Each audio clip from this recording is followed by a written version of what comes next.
نحمده ونصلي على رسوله الکریم۔ یہ سکون قلب کی بات چل رہی ہے کہ دل کے اطمینان کیسے حاصل ہوتا ہے۔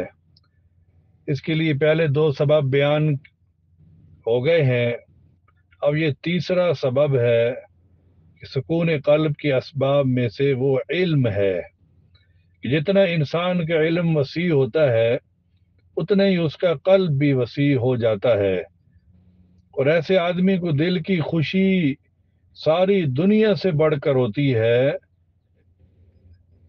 جبکہ اس کے بالمقابل جہالت جو کہ دل میں بے قراری اور تنگی اور قید کی صورت پیدا کر دیتی ہے۔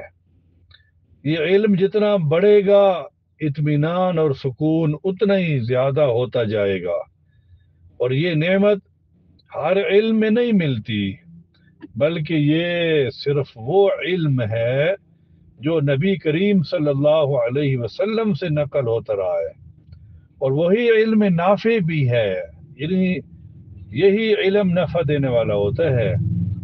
ایسے علم والے سب سے زیادہ پرسکون اور دلوں میں سب سے زیادہ یعنی گنجائش رکھنے والے اور سب سے زیادہ عمدہ اخلاق اور سب سے زیادہ پاکیزہ زندگی والے ہوتے ہیں۔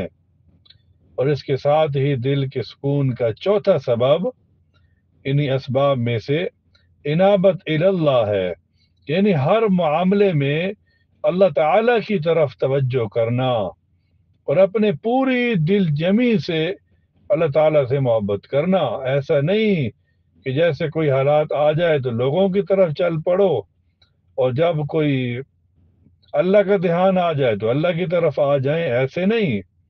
اس کی عبادت سے لطف اندوز ہونا، اس سے بڑھ کر اور کوئی عمل انسان کے سینے کو نہیں کھول سکتا۔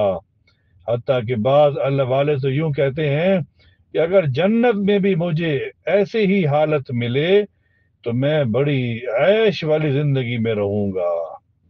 اس کے برعکس سب سے بڑا سبب دل کی تنگی، فکر، غم اور خوف کیا ہے کہ اللہ کی مخلوق سے دل متاثر ہو اور اللہ کے ذکر سے غفلت اور مخلوق کی محبت بہت زیادہ ہو جائے، اور یہ محبت روح کا عذاب ہے، یہ فکروں اور پریشانیوں کا سبب بنتا ہے۔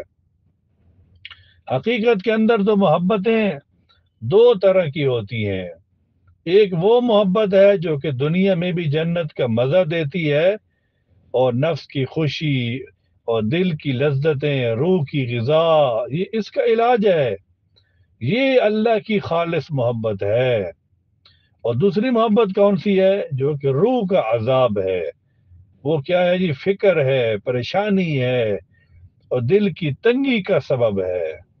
وہ اللہ تعالیٰ کی مخلوق سے اتنی محبت کرنا ہے جو نافرمانی کا ذریعہ بن جائے، اللہ تعالیٰ کی محبت پر غالب آ جائے۔ تو یہ آج یہ تیسرا اور چوتھا سبب بیان کیا ہے۔ ہاں جی، تیسرا سبب سکون قلب کا علم ہے، اور چوتھا انابت اللہ، اللہ کی طرف رجوع کرنا۔ اللہ تبارک و تعالی ہماری پریشانیوں کو دور کرے، اور دل کا اطمینان انہی چیزوں کے ساتھ حاصل ہوتا ہے۔ اللہ ہمیں توفیق دے ان باتوں پر آنے کی۔ السلام علیکم ورحمۃ اللہ وبرکاتہ۔